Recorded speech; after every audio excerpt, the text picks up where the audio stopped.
দর্শক, আমরা হাজ্জের নিয়ত করার সময় একটা ভুল অনেকে করে ফেলি।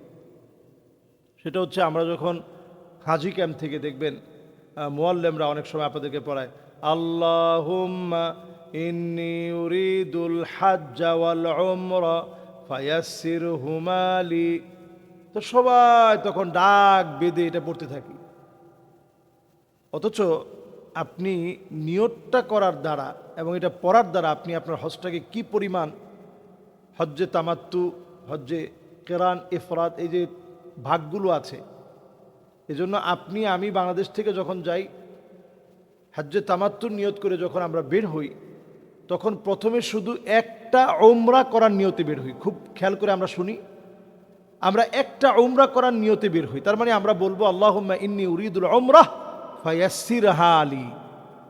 তাহলে প্রথমে গিয়ে আপনি একটা উমরা করলেন, এরপর আপনি হালাল হয়ে গেলেন। আপনার পোশাক কিন্তু আপনি আর সাথে রাখবেন না। আপনি তাওয়াফ করলেন, এরপর সাফা মারোয় সাই করলেন, মাথা মুন্ডন করে আপনি এহরামের কাপড় বাদ দিয়ে সাধারণ ড্রেস আপ আপনি পরতে পারবেন। কিন্তু আপনি যদি হাজ এবং ওমরা দুইটার নিয়ত একত্রে করেন, তাহলে কিন্তু আবার এই পোশাক কিন্তু আপনি আপনার গা থেকে খুলতে পারবেন না। তাহলে একটা নিয়ত কত সাংঘাতিক হতে পারে আপনি চিন্তা করেন। অর্থ না বোঝার কারণে অথবা আপনি একটু অবহেলা করার কারণে এই অবহেলা আপনাকে কোথায় নিয়ে গেল, আপনার হজটা প্রশ্নবিদ্ধ হইতে পারে। এরপরে আমি বলবো, এই যে আমরা কোরবানি করি, এটার পশুটা অনেক সময় আমরা জানি না যে কোথায় পশুটা কেনা হচ্ছে, কোথায় কি করা হচ্ছে। আমরা যে দামুস শুকুর দিয়ে থাকি, দামুস শুক্র, আল্লাহর কৃতজ্ঞতা আদায়ার্থে, এই যে আল্লাহ তাআলা আপনাকে এখানে আনছেন, হাজ করার তৌফিক দিচ্ছেন, উকুফে আরাফা, মুজদালেফা, মিনা, জামারাতে আপনি কষ্টকর কাজগুলো সহজে করতে পারছেন, এই খুশি আল্লাহর কাছে প্রকাশার্থে আপনি কি করবেন? একটা দামুস শুক্র, একটা কোরবানি করবেন। তো এই কোরবানি করতে গিয়ে আমরা পশুর টাকাটা দিয়ে দিই, আমরা এটা না করে, এবং আমরা নিজেরা চেষ্টা করব অন্তত দেখার জন্য, জানার জন্য যে আমার কোরবানির পশুটা কোথায়, এটা খোঁজ খবর নেবেন। আর যদি তারপরেও কেউ খোঁজ খবর না নেয়, যদি কেউ ঠকায় দেয়, তাহলে এটা আপনি আগুন গিলে ফেললেন।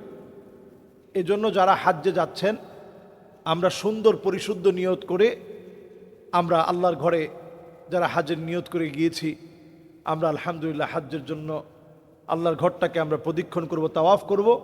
তাওয়াফের সময় আমরা নিচের দিকে তাকায় থাকবো এবং কল্পনা করব যে এই জায়গাতে আবু বকর রাদিয়াল্লাহু তাআলা আনহুর রক্ত ঝরেছে। এই জায়গাতে শুধু আবু বকর রাদিয়াল্লাহু তাআলা আনহু না, এই জায়গাতে রক্ত ঝরেছে আবু বকর রাদিয়াল্লাহু তাআলা আনহুর পাশাপাশি এই জায়গাতে রক্ত ঝরেছে হযরতে বেলাল রাদিয়াল্লাহু তাআলা আনহুর। এমন ইতিহাসগুলো আমরা তাওয়াফ অবস্থায় এটা মনে করার চেষ্টা করব। সাফা মারওয়াতে যখন আমরা সাই করতেছি, তখন সাইর সময় আমরা কল্পনা করব হাজার আলাইহিস সালাম উনার আল্লাহর উপর যে তাওয়াক্কুল ছিল, সেই তাওয়াক্কুলটা আমরা একটু মনে করার চেষ্টা করব যে কি পরিমাণ তাওয়াক্কুল ছিল। সুবহানাল্লাহ। তিনি বলেছিলেন, ইযান লা ইউদাইয়ুনি আল্লাহ, এই মরু প্রান্তে আপনি রেখে চলে যাচ্ছেন, সবাই ভুলে যেতে পারে, আল্লাহ কিন্তু আমাকে ভুলে যাবে না। ঠিকই মা যখন পানির জন্য দৌড়াচ্ছিলেন, আল্লাহ তাআলা জমজমের পানি দিয়েছেন, যে পানির হিস্ট্রি এতটা এতটা তাৎপর্যপূর্ণ, যে পানি কখনো ফুরিয়ে যায় না।